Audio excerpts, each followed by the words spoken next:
नमस्कार, न्यूज़आवर के खास कार्यक्रम में आपका स्वागत है। मैं हूं देवेंद्र कुशवाहा। पीएम मोदी उत्तराखंड के रुद्रपुर में चुनावी जनसभा को संबोधित किया, जहां उन्होंने अपने प्रचार सभा को विजय सभा बताते हुए भारत को तीसरी बड़ी अर्थव्यवस्था बनाने की गारंटी दी। सुनिए। देवभूमि उत्तराखंड में ये मेरी पहली चुनावी सभा है।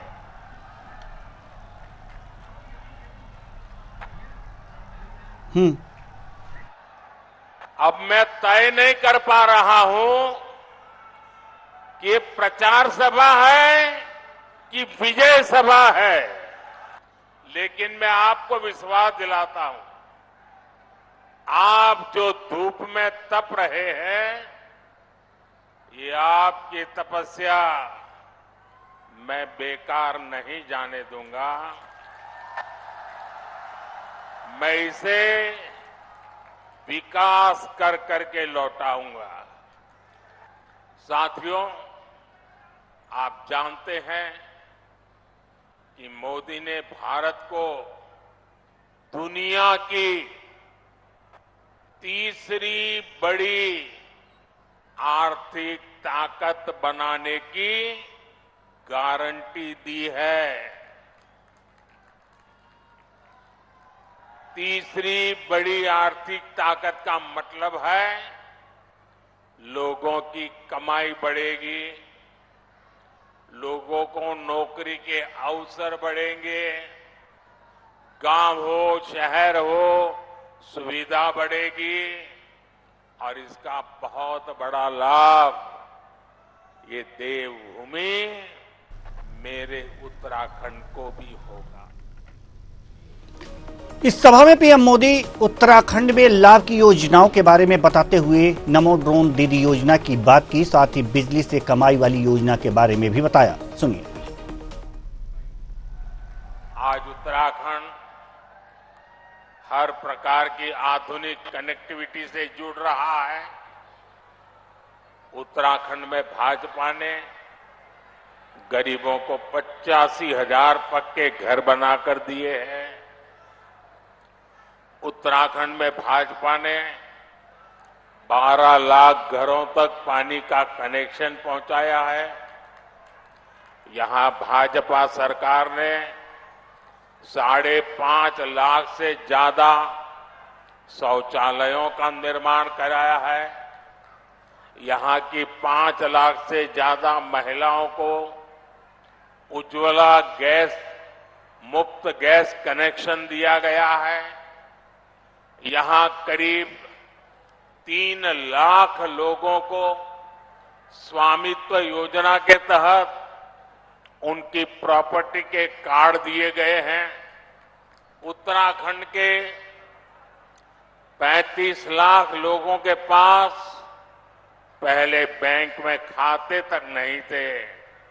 भाजपा सरकार ने 35 लाख लोगों के बैंक खाते खुलवाए हैं, उन्होंने बैंकों से जोड़ा। भाजपा सरकार ने उत्तराखंड के छोटे किसानों के बैंक खातों में 2,200 करोड़ रुपए से ज्यादा सीधे भेजे हैं। मेरा लक्ष्य है आपको 24 घंटे बिजली मिले, बिजली का बिल 0 हो,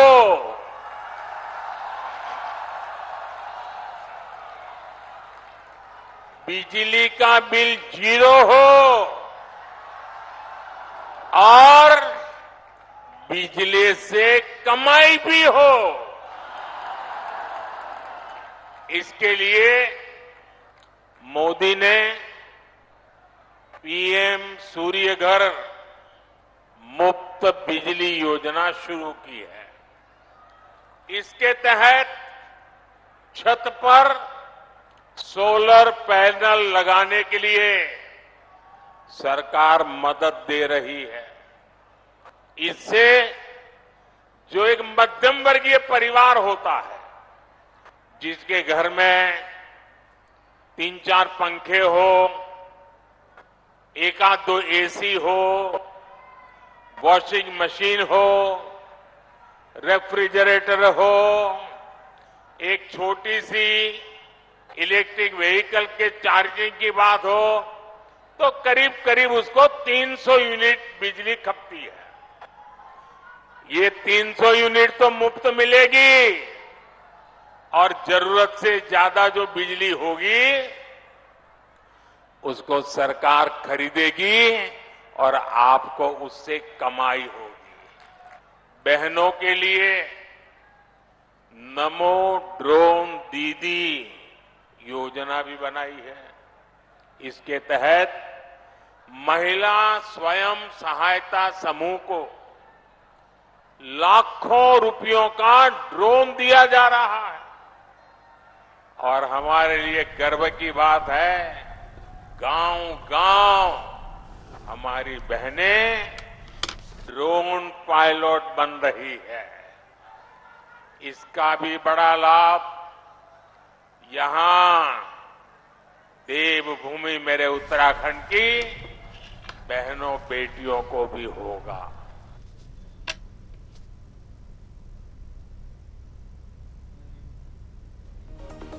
इन सब से इतर पीएम मोदी ने राहुल गांधी के आग लगाने वाले बयान पर जोरदार प्रहार किया।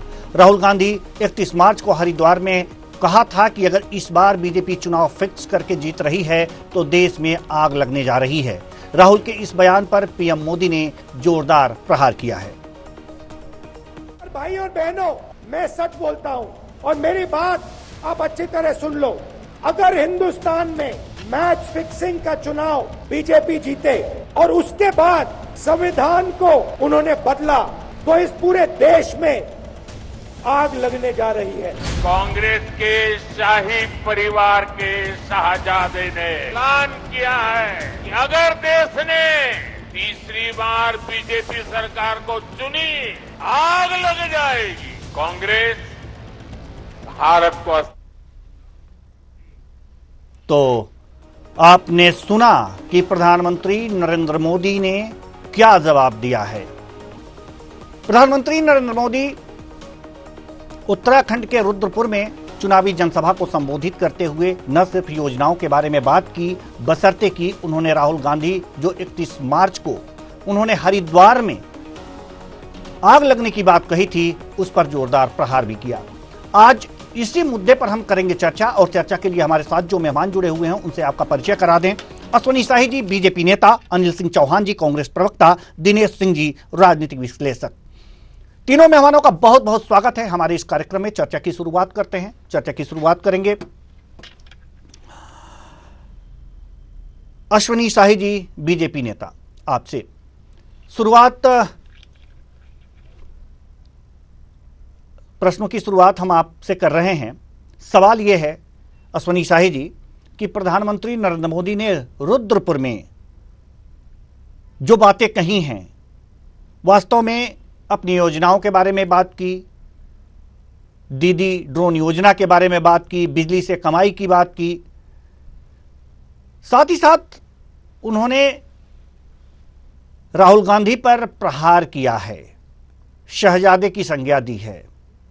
क्या लगता है आपको कि राहुल गांधी ने जो आग लगाने वाली बात की है और उस पर पीएम मोदी ने जो प्रहार किया है, ये कितना दृष्टिगत लग रहा है आपको, कितना उचित लग रहा है? देवेंद्र जी, गांधी परिवार के आखिरी चश्मो चिराग राहुल गांधी जी को शहजादा ना कहा जाए तो क्या कहें। हम आप तो एक साधारण घर से पैदा हुए हैं। ये लोग तो सोने का नहीं, वो कहिए कि चांदी का नहीं, ये डायमंड का जो है चम्मच लेकर पैदा हुए थे।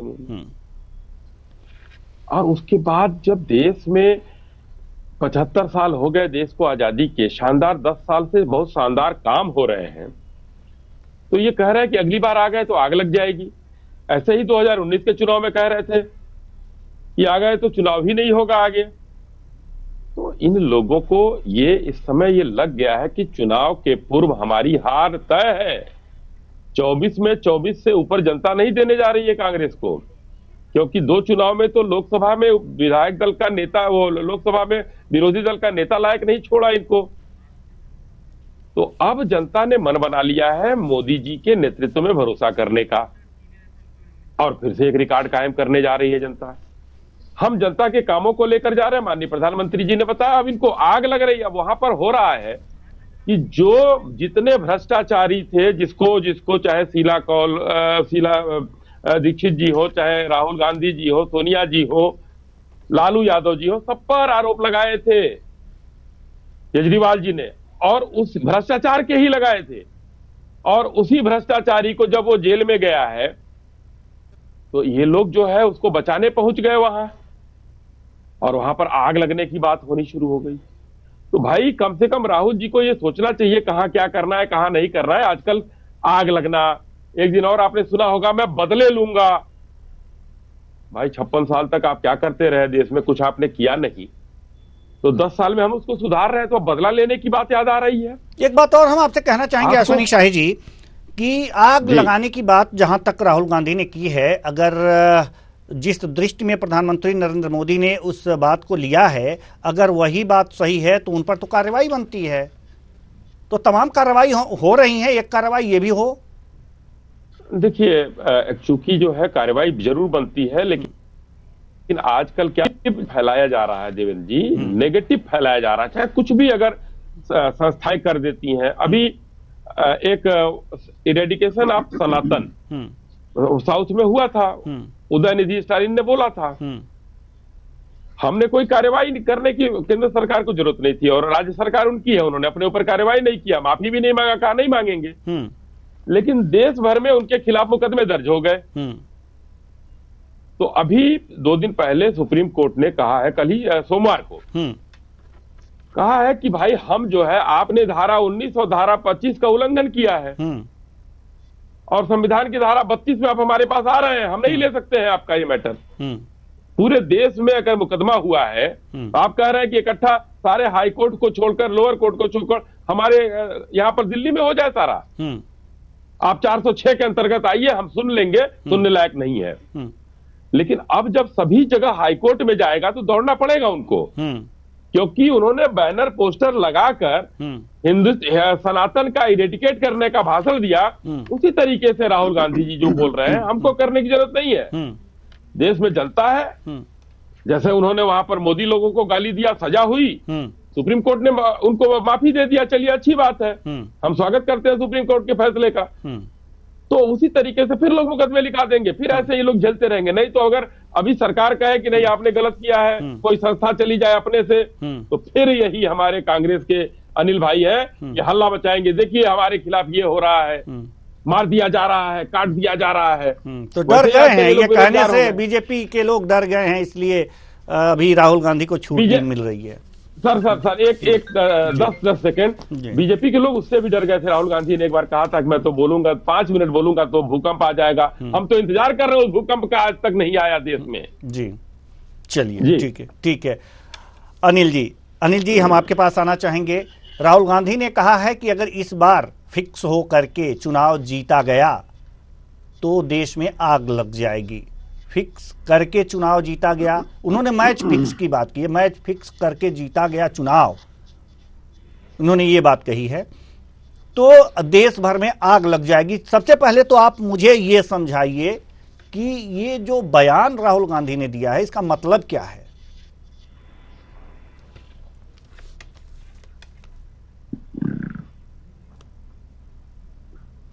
जी, आपकी आवाज नहीं हम तक पहुंच पा रही है।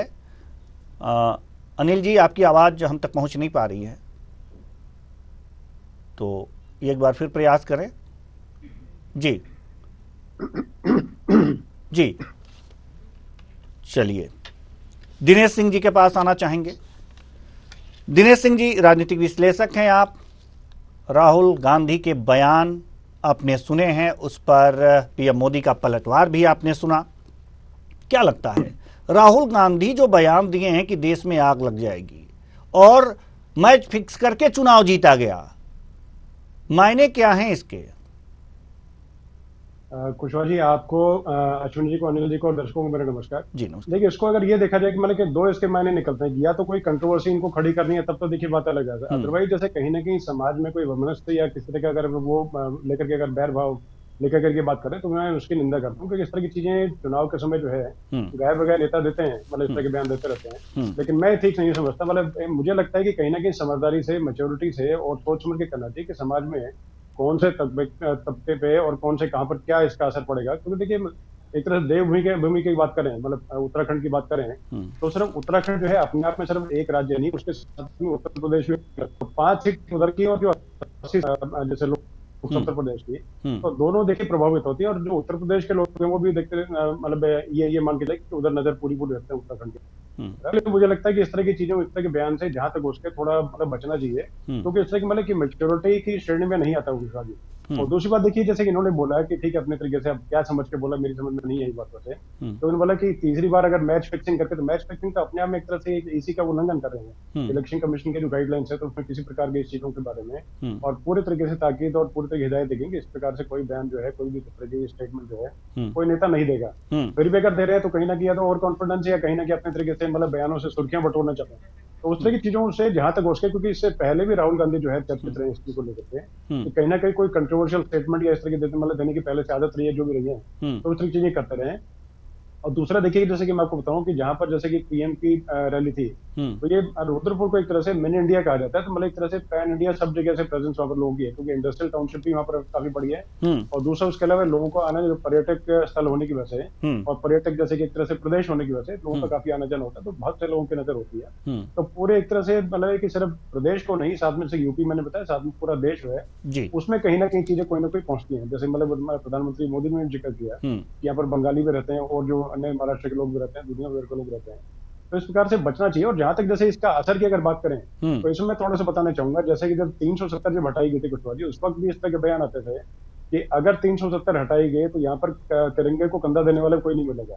लेकिन फर्क साहब है, सामने पत्थरबाजी घटनाएं बिल्कुल शून्य हो गई। सेना के जवान थे, उन पर एक तरह से हमले होते थे, वो एक तरह शून्य हो गए। चलिए, सिविलियन अटैक जो है वो कितने कम हुए, वो बिल्कुल अभी तक देखने की बात है। सर मैं थोड़ा बोल देता हूँ। तो इसमें देखिए, जहां तक हो सके इनको अपने तरीके से इसका असर जो है, तो हो सकता है कुछ उन्होंने किसी वर्ग विशेष या किसी खुश करने के लिए बोला होगा, लेकिन इस तरह की चीजों को से मतलब कहीं ना कहीं गुरेज करना चाहिए। क्योंकि इसका असर अगर 5% पड़ेगा, तो नेगेटिव असर इसका जो है, मतलब नेगेटिव और बैड पब्लिसिटी इसकी जो है राहुल गांधी की बयान की कम से कम 95% होगी। जी बिल्कुल, बचना चाहिए और तीर के तरीके सीधा करके अपनी जी संयम रखना चाहिए। बिल्कुल संयम, परहेज करें जाए, बिल्कुल बिल्कुल परहेज करना चाहिए। अनिल सिंह जी, अब तक मेरी आवाज पहुंच रही है? तो दिनेश सिंह जी भी इसका विशेष मतलब नहीं समझा पा रहे हैं या समझ पा रहे हैं। तो राहुल गांधी ने जो बयान दिया है उसको आप ही समझा दीजिए, क्योंकि हम दोनों के तो समझ में नहीं आ रहा है। देवेंद्र जी, आपको और सभी पैनलिस्ट को, आपके विद्वान दर्शकों को नमस्कार। और राहुल जी ने जो कहा है, बहुत सीधा सा मतलब है उसका। आज आजादी का जो 75 साल बता रहे थे अश्वनी जी, वो 77 साल होने को है 15 अगस्त को। थोड़ा सा गणित भाजपा की कमजोर है। दूसरी बात यह देखिए कि जब से देश आजाद हुआ आज तक ऐसा इलेक्शन आपने देखा जिसमें विपक्ष के नेताओं को ठूस दिया गया हो जेल में? इमरजेंसी में भी सारे नेताओं को बाहर कर दिया गया था कि चुनाव जो है वो पैरेलल होना चाहिए, सभी को समान अवसर मिलना चाहिए। कभी आपने सुना कि राजनीतिक दलों के खाते सीज कर दिए गए हों? कभी आपने सुना कि एक विपक्ष कांग्रेस नहीं, छोटे छोटे दलों के भी नेताओं को जेल में डाल दिया गया हो? और जो सरकार के खिलाफ मीडिया समूह या राजनीतिक दल बोलता हो उस पर ईडी, आईटी और सीबीआई की कार्रवाई। कभी आपने इस तरह मणिपुर में जो हिंसा भड़की है इसको देखा आपने? राहुल जी यही कहना चाहते थे। उन्होंने मोदी जी की तरह 2 करोड़ की जी इस्तेमाल नहीं किया। सदन में जो मिमिक्री की मोदी जी ने, उसकी बात नहीं की उन्होंने। रेणुका सिंह केंद्रीय मंत्री छत्तीसगढ़ में रहती हैं, उन्होंने कहा कांग्रेसियों के हाथ पैर काट देंगे विधानसभा चुनाव के समय। सभी अखबारों में छपा, चुनाव आयोग ने कोई संज्ञान नहीं लिया, कोई कार्रवाई नहीं हुई। अगर कांग्रेसी चुनाव प्रचार करते भी दिखे तो हाथ पैर काट दो, यह आह्वान था। राहुल जी ने, मैं स्पष्ट कर दूं देवेंद्र जी, ये नहीं कहा कि आग लगा दूंगा, उन्होंने कहा देश में आग लग जाएगी। क्योंकि आज भारतीय जनता पार्टी जिस तरह धार्मिक उन्माद, कट्टरता और नफरत अंग्रेजों की तरह बांटो और राज करो की नीति से राज कर रही है, पूरा देश बारूद की ढेर पर है। हम तो कई मंचों पर बोलते हैं। मतलब अब आपके कहने का तात्पर्य क्या है? आपके कहने का तात्पर्य यह है कि जो भी नेताओं को अंदर किया गया है उनको बाहर कर दिया जाए, तब चुनाव हो, तब इसको फिक्स नहीं माना जाएगा, या फिर बैलेट पेपर से चुनाव हो तब इसको फिक्स नहीं माना जाएगा? इसका मतलब क्या है? ये पूरा मतलब समझाइए। या मणिपुर की आपको शांत कर दिया जाए तब जाकर के मैच में ये फिक्स नहीं होगा? ये बड़ा कंफ्यूजन है, ये कंफ्यूजन दूर कीजिए। बहुत अच्छा सवाल है आपका देवेंद्र जी। जेल से बाहर ना कर दिया जाए, जब चुनाव आ जाए तभी जेल में ना डाला जाए। जब सर्वोच्च न्यायालय ने हरणों वाले मामले में ये व्यवस्था दे दी हो कि आवश्यक होने पर पुलिस गिरफ्तारी करे, ईडी गिरफ्तारी करे, तो ये एक्ट, ईडी का जो पीएमएलए एक्ट आप पढ़िएगा एक बार, मेरा निवेदन है आपसे। जब तक ट्रायल स्टार्ट ना हो, ईडी को निराधार ढंग से गिरफ्तारी का अधिकार होगा और जमानत प्राप्त करने का अधिकार एक्यूज्ड को नहीं होगा। तो आप इसलिए महीनों से जेल में, देवेंद्र जी आपको अगर जेल में डाल दे ईडी और कहे इनके पास 10 करोड़ बरामद हुआ है और पूरक चालान, सप्लीमेंट्री चालान प्रस्तुत करते रहे, तो आप 1 साल तक जमानत नहीं ले पाएंगे। मैं आपको जानकारी के लिए बता दूं। और इसी पर सर्वोच्च न्यायालय ने विगत सप्ताह फटकार लगाई थी ईडी को कि 13 पूरक चालान आपने प्रस्तुत कर दिए और ट्रायल के लिए आप तैयार नहीं है, तो जमानत का लाभ कैसे मिलेगा एक्यूज्ड को? वो दोषी है कि नहीं, कब निकलेगा ये बात? आपको एक्ट में ये प्रावधान जरूर है कि जमानत का लाभ आरोपी को नहीं मिल सकता जब तक ट्रायल स्टार्ट नहीं होगा, उसका आप नाजायज लाभ उठा रहे हैं। तो ये एक्ट मोदी सरकार क्यों लाई, जरा सोचिएगा। क्यों जो मिडिया समूह अगर सरकार से सवाल पूछते हैं, विपक्ष जो सवाल पूछता है, ठीक चुनाव के समय उनके खाते सीज करना, साहब उसके पहले आपको याद नहीं आई? चुनाव के समय छोटे छोटे नेताओं तक को जेल में डाल देना और राकपा, शिवसेना जैसी कई पार्टियों को विखंडित कर देना खरीद फरोख्त करके। क्या सरकार विपक्ष का दमन करने के लिए बनाई जाती है, या विपक्ष की कमियां जो पिछले 15 साल, 25 साल, 30 साल पहले हुई हो, या उनके किसी पुरखों से गलती हुई हो, उसको कुरेदने के लिए सरकार बनाई जाती है? क्या तंत्र का इस्तेमाल इसके लिए किया जाता है? देवेंद्र जी, ये कहानी वैसे ही है। जब एक नालायक बेटा घर में असफल हो जाता है तो कहता है मेरे पिता की गलती है, उसने मेरे लिए BMW नहीं खरीदी, करोड़ों का बंगला नहीं बनाया। अरे साहब, तुम्हें पैदा किया, तुम्हें शिक्षा दी, आप को बात आओ। हमारे पुरोधाओं को गाली देने से देश की समस्याएं हल नहीं होंगी। देश की समस्या हल करने के लिए विकास के रास्ते पड़ना पड़ेगा। 200 लाख करोड़ का कर्जा नहीं लेना होगा। जो गैस हम घर में यूज करते हैं उसको 1200 रुपए नहीं करना होगा।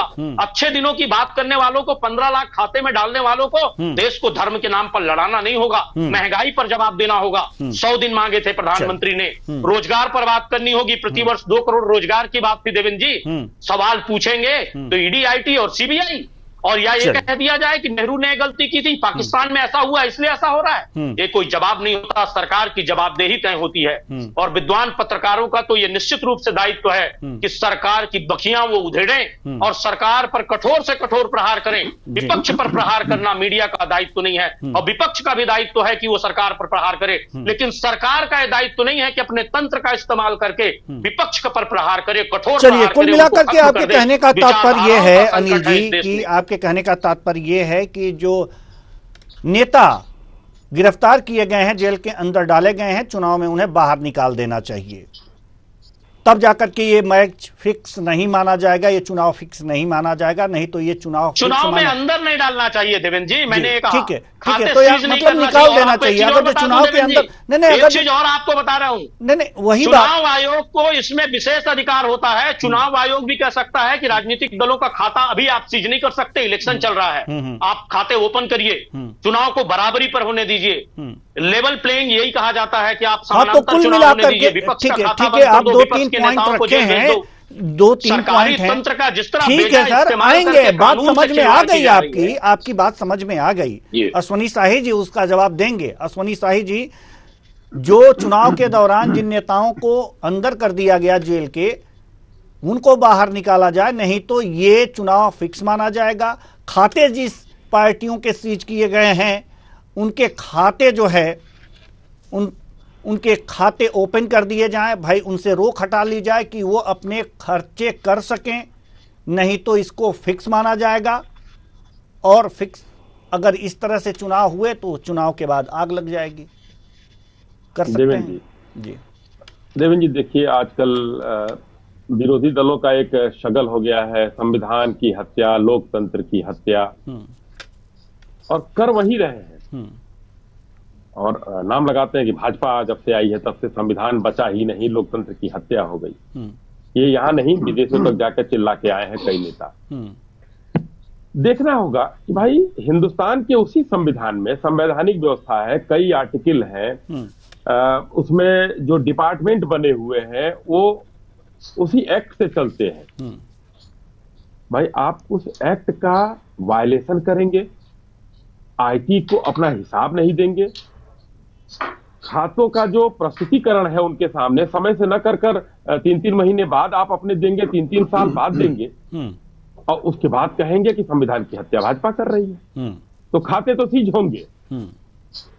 और वैसे बता दूं मैं, पूरी कांग्रेस झूठ बोलती है, कोई खाता सीज नहीं था इनका, लीन अकाउंट था, और फ्रीज और लीन में बड़ा फर्क होता है। लीन हुआ 135 करोड़ का, वो पैसे वसूल लिए गए उनसे। अब उसके बाद ये लोग जो है फिर से जो नोटिस 1700 करोड़ का गया है, ये हिसाब देंगे। अब चुनाव तक इनको, इन्होंने कहा ना लेवल प्लेइंग गेम, चुनाव तक तो छूट मिल गई है, आप करिए खर्चा, मत दीजिए हिसाब, चुनाव के बाद देना पड़ेगा। होता क्या है कि जब कहीं पर किसी थाने में बड़ा अच्छा दरोगा रहता है, ईमानदार दरोगा रहता है, तो जितने चोर उचक्के हैं बहुत गाली देते हैं उसको, और वो डंडे भी बरसाता है जहां मिल जाते हैं वो सब।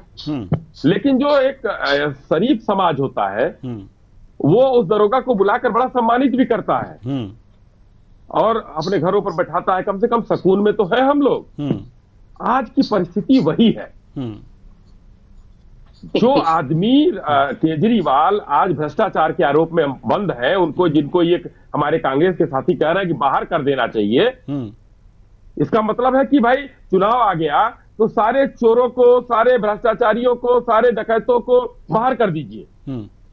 अरे भाई, इसमें चुनाव में होता है जो असंवैधानिक लोग होते हैं उनको अंदर डाला जाता है, उनके असलहे जमा कराए जाते हैं। तो ये अच्छे है कि बाहर नहीं है ये लोग, नहीं तो और भ्रष्टाचार फैलेगा।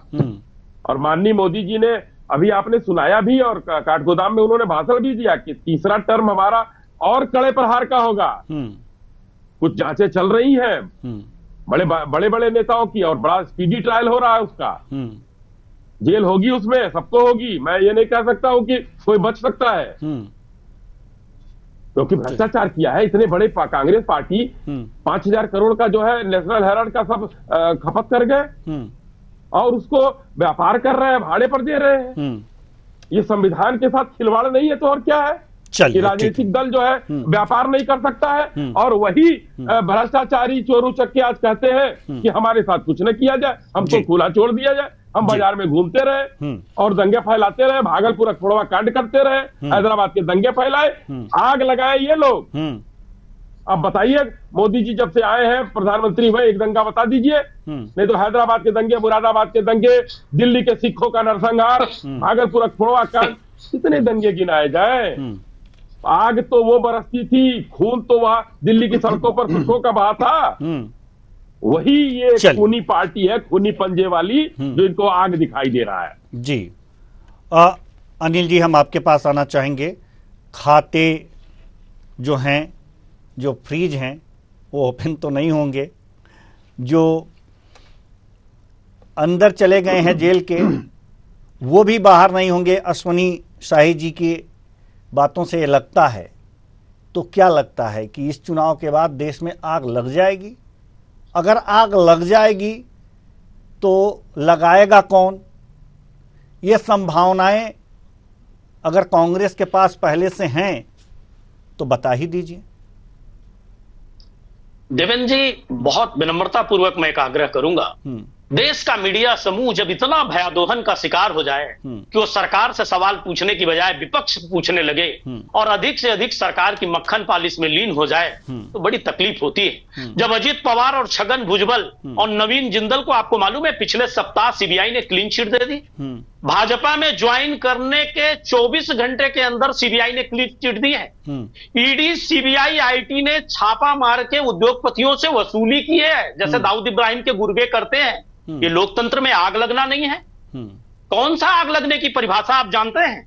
लोकतंत्र में आग लगना यह है कि संविधान को गौण कर दिया जाए, राज्यपाल विधेयकों को जमा करके रख दे, देश के प्रधानमंत्री और गृह मंत्री विपक्ष और उन मीडिया समूहों में जो सरकार से सवाल पूछते हैं उनको जेलों में डाल दें। उन विधायकों और सांसदों को जो चुनी गई सरकारें हैं उनको खरीद लें। अरे भंग कर दीजिए साहब, संविधान में व्यवस्था है, लेकिन आप सरकार, चुनी हुई सरकारें खरीद लेंगे, जनमत का इतना बड़ा अपमान करेंगे और दंगे की बातें करते हैं। कश्मीर से कन्याकुमारी तक और मणिपुर से लेकर मुंबई तक हिंदुस्तान जल रहा है अंदर अंदर। कट्टरता और नफरत की दुकान इन लोगों की चलाई है कि आज आप महिलाओं का एनसीआरबी का आंकड़ा देख लीजिए, कितना महिलाओं के ऊपर अत्याचार बढ़ा। आज जंग हो रही है। इन्होंने अल्पसंख्यकों और बहुसंख्यकों के बीच लगातार एक खाई बनाने का प्रयास किया है। आग और कब लगेगी?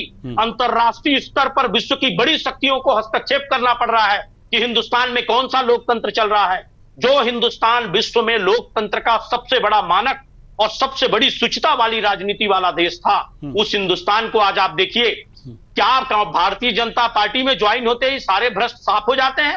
अशोक चौहान के खिलाफ प्रधानमंत्री ने नहीं कहा कि शहीद विधवाओं का इन्होंने पैसा खाया है, इनको राजनीति में नहीं होना चाहिए। पहला नाम राज्यसभा लिस्ट में था भाजपा ज्वाइन करते ही। नवीन जिंदल, आप अजीत पवार को देख लीजिए, 10,000 करोड़ का भ्रष्टाचारी कहा था मोदी जी ने, आज उनके दल में शामिल हो गए तो क्लीन चिट मिल गई। ये कौन सा लोकतंत्र चल रहा है? देवेंद्र कुशवाहा जी, जब तक सरकार के लिए आप अच्छा बोलेंगे तब तक आप सुरक्षित हैं, नहीं तो ईडी, आईटी, सीबीआई का छापा पड़ जाए न्यूज आवर पे, या आप पर 2-3 मुकदमे दर्ज कर दिए जाए, आपके परिवार के खिलाफ जासूसी कराई जाए। आज प्रशांत भूषण ने सार्वजनिक वीडियो जारी किया कि हाई कोर्ट के 500 से अधिक जजों की जासूसी करवा के सरकार उनको ब्लैकमेल कर रही है। क्यों मुकदमा दायर नहीं करती भाजपा? वो साबित करने को तैयार है कि कैसे जासूसी हो रही है। न्यायपालिका प्रभावित हो गई। चुनाव आयोग में जो नियुक्तियां होती थी उसमें व्यवस्था होनी चाहिए थी कि सीजेआई या उनका कोई प्रतिनिधि रहे। क्यों प्रधानमंत्री मुख्य चुनाव आयुक्त की नियुक्ति करना चाहते हैं? क्यों ईवीएम को लेकर चुनाव आयोग सुनने को तैयार नहीं है? हम किसी सिस्टम को बहुत दूषित नहीं कहते, लेकिन सुनने का अधिकार तो है, हमको सुनाने का तो अधिकार है विपक्ष में। क्या सिर्फ इसलिए कि हम विपक्ष में, हमको जेल में डाल दिया जाए और जो विपक्ष का नेता सवाल पूछे उस दल को खत्म कर दिया जाए, उस विचारधारा को खत्म कर दिया जाए? लोकतंत्र में आग लगना इसी को कहते हैं देवेंद्र जी। और मैं आपको फिर कह रहा हूं, दोबारा भारतीय जनता पार्टी आई तो ये देश लगातार लोकतंत्र जहां उसका चीरहरण होगा, संविधान का चीरहरण होगा जो भाजपा कर रही है। ये चुनाव जनता वर्सेस भाजपा है। गोदी मीडिया कुछ भी कर ले, Bharatiya Janata party WhatsApp university में कुछ भी फैला ले, जनता इनके सच को जान रही है। अंग्रेज भी इस देश में फूट डालो और राज करो की नीति में सफल हो गए थे, लेकिन ये स्थायी सफलता नहीं है। ये देश मूल्यों का और शुचिता का देश है, जहां विपक्ष का सम्मान होता था। विपक्ष सत्ता पक्ष पर कठोर से कठोर प्रहार करता था, लेकिन सत्ता पक्ष बदले की राजनीति नहीं करता था। यहां आज बदले की राजनीति चल रही है। कैसे विपक्षी नेताओं को जेल भेज दिया जाए और जेल भेजने के बाद मीडिया उन नेताओं का उपहास उड़ाता है खुलेआम। ये इस देश का लोकतंत्र बन गया है। सरकार से सवाल नहीं पूछता कि साहब आप लोकतांत्रिक ढंग से चुने हुए नेताओं को क्यों निराधार जेल में भेजते हैं, क्यों ईडी के ऐसे एक्ट बना के रखे हैं आप, ये किस तरह की व्यवस्था है, कैसे लोकतंत्र चलेगा?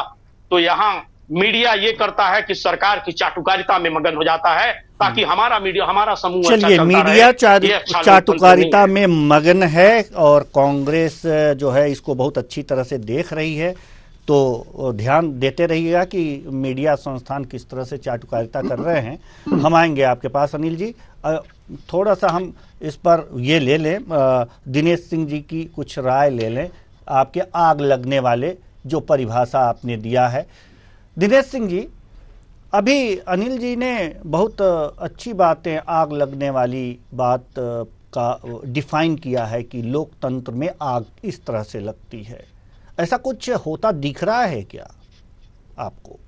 देखिए कुशवाहा जी, अनिल जी ने अपने तरीके से अपनी बात बहुत बेहतरीन तरीके से रखी, लेकिन देखिए सही चाटुकारिता यहाँ पर कौन करता हुआ नजर आ रहा है? क्योंकि मुझे तो नजर इस तरह की चीजें आ नहीं रही। क्योंकि जैसे अगर एक तरह जैसे अगर लक्ष्य अगर आपने साधा है, लक्ष्य साध करके, और आप तो ये कि जैसे कि अर्जुन ने जब तीर छोड़ा था उस तरीके से ठीक है कि एक चीज पे एक लक्ष्य अगर आपने भेजना है तो लक्ष्य पर नजर रखें, और लक्ष्य पर नजर रखें और बार बार अगर है कि उसमें पर अगर चूक रहे हैं तो कहीं ना कहीं देखिए आपकी नीति या रणनीति जो है उसमें कहीं ना कहीं खामी है, तो उसको दुरुस्त करें, मेरी सलाह ये रहेगी। और दूसरा देखिए ऐसा है कि जैसे कि अभी जैसे कि जो अनिल जी ने बातें बोली सब दर्शकों तक पहुंची, हमने बड़ा धैर्यपूर्वक सब चीजें सुनी आराम से। तो देखिए एक जो मजबूत जो लोकतंत्र होता है उसमें एक मजबूत विपक्ष है, उसकी भूमिका हमेशा अहम होती है। जैसे तो अपने तरीके से इनको और मुखर होकर, जैसे इनको लगता है कि जजों की जासूसी अगर बात करें, अभी केजरीवाल जी के यहाँ से 100 पन्नों से ऊपर का जो है वो पुलिंदा निकला, जिसमें कि वो ईडी के जो अफसर थे उनकी जासूसी करवा रहे थे। लेकिन कोई बहुत होल है उसमें नहीं बचाया गया है। जो कानून सम्मत चीजें हैं उस पर कार्रवाई सब की जाएगी।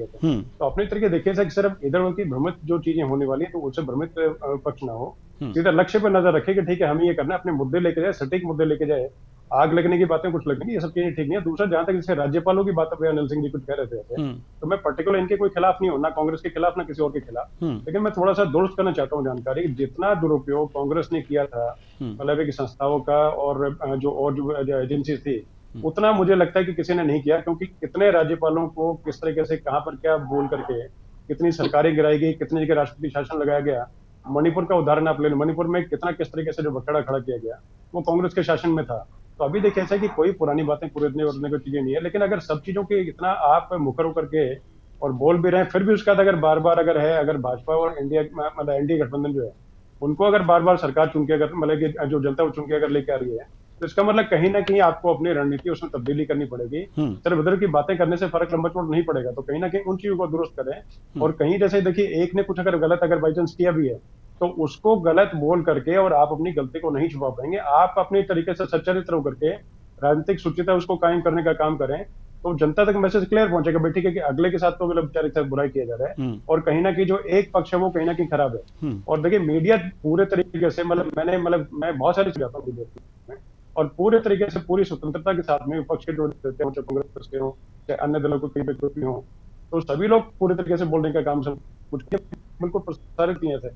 तो किसी भी मैंने तो लगे सब मेरे अच्छी जानकारी में अच्छे मित्र के सर्कल में है और ठीक ठाक उनसे बातचीत होती है, सब कुछ होती है। हमारा डिबेट खत्म होने के बाद बातचीत हमारी अच्छी खासी होती है सर। तो किसी प्रकार से इस तरह की चीजें नहीं लगती। लेकिन अगर लक्ष्य को अगर लेकर के और कहीं ना कहीं इधर अगर इधर अगर जा रहे हैं तो उस चीज में देखिए जो पक्ष है उसके बारे में आप मतलब अगर बोल करके सिर्फ अपनी चीजें उसके छुपाए हैं, वो चीज ठीक नहीं। आपको लगता है जासूसी अगर होते उसको मतलब कोर्ट में लेके जाए, जनता की अदालत में लेके जाए, तो चीजें वही कि अपने तरीके से सिर्फ एक आग लगाने की बातें उससे देखो फर्क नहीं पड़ेगा। क्योंकि जनता देखिए पहले से बहुत जागरूक हो चुकी है।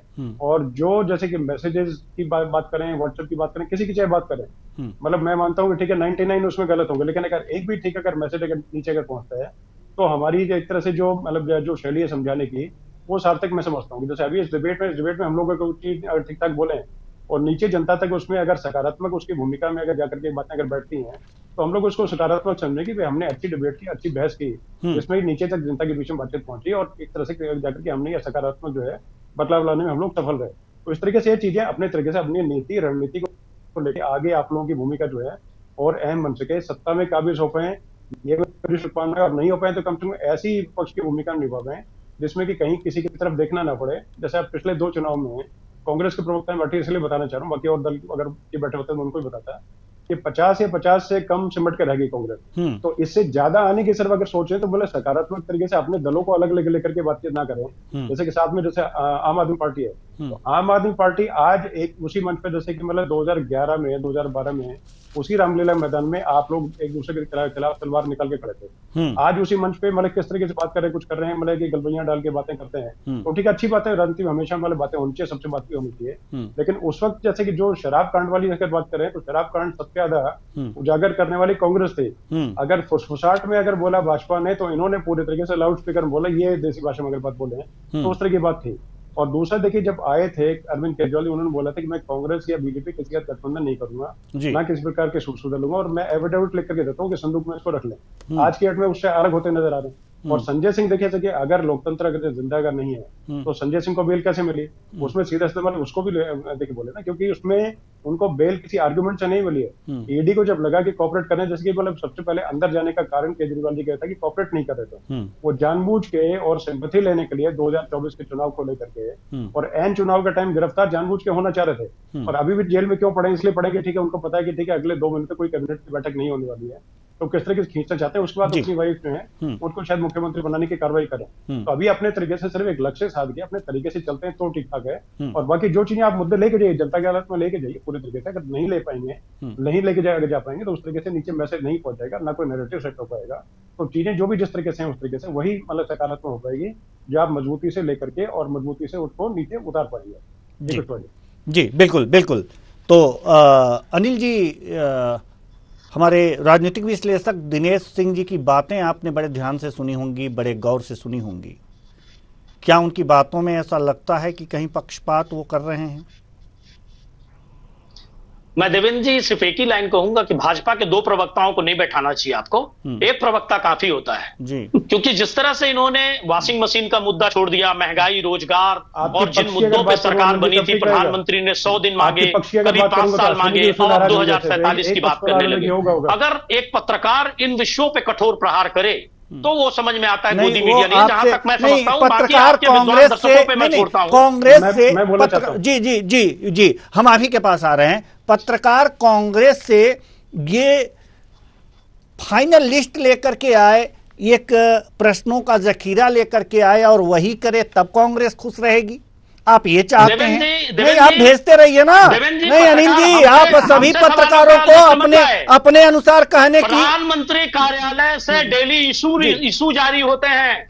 हमारे पवन खेड़ा ने आज तक जैसे चैनल पे नाम सहित बताया हीरेन के, कि हीरेन जी विषय देते हैं गोदी मीडिया को, क्या जिनको देते होंगे, जिनके पास जाता होगा, उनसे आप संपर्क कीजिए, उनसे संपर्क कीजिए। सारे मीडिया संस्थान पे आप आरोप नहीं लगा सकते, सारे मीडिया संस्थान और सारे पत्रकारों पे आरोप नहीं लगा सकते आप।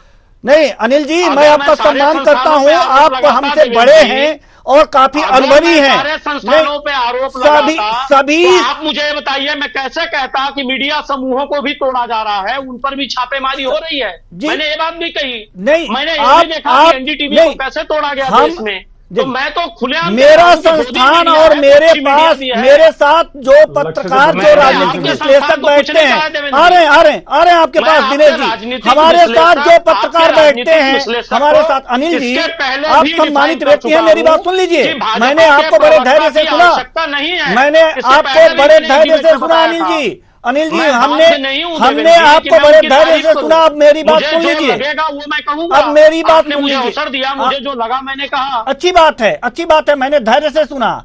अब मुझे भी अवसर दीजिए कि हम भी अपनी बात रखें आपके सामने। ठीक है दिनेश जी, आप अपनी बात कह लीजिए, उसके बाद फिर हम अनिल जी से वार्ता करेंगे। जी जी। अभी देखिए, मैं अगर इन शॉर्ट अगर बात करें, पूरा कंक्लूजन अनिल सिंह जी की बात का ये है कि ठीक है कि मुझे जो है अगर के सर जो कांग्रेस है उसकी तारीफ के पुलिंदे माननी चाहिए। अगर वो करूंगा तो अश्विनी जी नाराज होंगे, तो अश्विनी जी सेम जो है इसी तरह की बातें बोलेंगे। मैं देखिए यहाँ पर अनिल सिंह जी, मेरा काम किसी को प्लीज करना नहीं है ऐसे, और मुझे देखिए ऐसा कि अपने तरीके से जो मेरा काम है ईमानदारी से, जैसे कुशवाहा जी ससम्मान मुझे बुलाते हैं, और मैं आज से नहीं बहुत समय से इनके साथ जुड़ा हूँ, बहुत अच्छे व्यक्ति हैं और अपने तरीके निष्पक्ष जो है सभी को कहने का मौका मिला देते हैं। तो आपको पूरा देखिए मौका मिला, और अभी मैं आपको चीजें बताऊं, आपको मतलब अपने मतलब है कि जैसे कि आप लें तो अच्छी बात है, नहीं ले तो आपकी अच्छी बात है, और आपको अगर कोई बुरी लगे तो मुझे सम्मान वापस कर दें, और आपका मैं सम्मान करता हूँ। अच्छे प्रवक्ता हैं, अपनी बात कर रहे हैं, पार्टी लाइन पे आप होकर के बात कर रहे हैं, आपको बोलना पड़ेगा, आपकी मजबूरी है कि उस तरीके से कोई आपको बात पसंद नहीं है तब भी बोलना पड़ेगा। बिल्कुल, लेकिन मेरी देखिए कोई मजबूरी ऐसी नहीं है कि मैं आपकी सुनूं या अश्विनी की सुनूं जी। तो मैं अपने तरीके से जो बात बोल रहा हूँ, तो देखिए, और कुशवाहा जी अपने तरीके से बिल्कुल निष्पक्ष तरीके से पूरा मौका देके बात करें। आपने अपना समय व्यर्थ किया। अभी जैसे कि मैंने सबसे पहले जो बताया था कि आप अपने लक्ष्य को लेकर के चल रहे हैं, तो उस लक्ष्य को आप साधने का काम करें। तो मान्यवर, अभी आपने क्या क्या बोला था, उतने समय में आप अपने अगर नीतियां और रणनीतियों को अगर चर्चा करते, जनता के बीच में बात पहुंचती, और जनता के प्रति कांग्रेस और अनिल सिंह जी जो ये चाहते हैं, और अच्छे और एक चीज और हम कहना चाहेंगे दिनेश जी, जो हमारे दिमाग में इस समय आ रहा है अनिल जी से, कि जो बड़े नेता हैं, अगर उनको आप ये सलाह दे दें कि थोड़ा सा सलीके में बोला करें, तो आपके लिए, कांग्रेस पार्टी के लिए अच्छी बात होगी। और देखिए, लोकतंत्र तभी मजबूत होगा जब हमारा विपक्ष मजबूत होगा। तो हम लोग भी चाहते हैं कि विपक्ष मजबूत हो, तो थोड़ा सा उधर भी ध्यान दे लीजिए तो बेहतर होगा, सिर्फ पत्रकारों पर ध्यान मत दीजिए। तो अब हमारे पास समय नहीं है, नहीं तो इस चर्चा को और हम आगे बढ़ाते हैं, माफ कीजिएगा। निश्चित रूप से मैं कुछ बात रखता, लेकिन अब आपके पास समय की कमी है देवेंद्र जी। बिल्कुल। पर अगर मेरी बात ने किसी को ठेस पहुंचाया हो तो मैं नहीं, कोई ठेस की बात ही नहीं है। ये तो अपने अपने तर्क हैं। नहीं अनिल जी, मैंने आपके चैनल को और आप पर कहीं उंगली नहीं उठाई। दिनेश जी के साथ मैं 8वीं बार बैठ रहा हूँ एक चैनल पर, और मैंने 8 बार पार्टी को इस बात को कहा है कि भाजपा के प्रवक्ता की आवश्यकता नहीं है, फिर भी मेरी बात उनको ठेस पहुंचाई हो तो मैं क्षमा चाहता हूं। ठीक है, आगे सबको समय मिलेगा, आगे सबको समय मिला। माफ कीजिएगा अश्विनी साई जी, आपको कम समय मिला, हमें माफ कीजिएगा, आपको मैंने कम समय दिया, इसलिए मुझे माफ कीजिएगा। बहुत बहुत धन्यवाद तीनों मेहमानों का, आप आए और अपने अपने विचार साझा किए। तो कुल मिलाकर के देखा जा सकता है कि महासंग्राम हो रहा है चुनावी रण में विसाते बिछी हुई हैं और इस चुनावी रण में रणबांकुरे योद्धा अपने वाक कौशल का प्रयोग करते हुए दिखाई दे रहे हैं, लेकिन वास्तव में इन सब के बीच पत्रकार भी कहीं फंस जा रहे हैं, उन पर भी आरोप लग जा रहे हैं। लेकिन सवाल पत्रकारों पर अंगुली उठाने का नहीं है। आप पत्रकार तो सवाल करेंगे, जो उन्हें अच्छा लगेगा उसे अच्छा कहेंगे, जो बुरा लगेगा उसे बुरा कहेंगे। लेकिन आप पत्रकारों पर सवाल उठाने के बजाय उन नेताओं को सलीका जरूर सिखा दें जो बातें तो करते हैं लेकिन उसका अर्थ और अनर्थ दोनों समझने और समझाने में बड़ी दिक्कतें होती हैं। तो ऐसे नेताओं को थोड़ी सी सीख भी लेनी चाहिए कि कब क्या बोला जाता है और उसके क्या परिणाम होते हैं, और पार्टियां उस बयान का क्या मतलब निकालती हैं और उससे चुनावी लाभ किसको होता है और किसको नुकसान होता है, यह देखने वाली बात होती है। तो पत्रकारों पर सवाल उठाने से पहले अपने गिरेबान में एक बार झांक के जरूर देखना चाहिए। फिलहाल इस कार्यक्रम में इतना ही। मुझे दीजिए इजाजत। नमस्कार।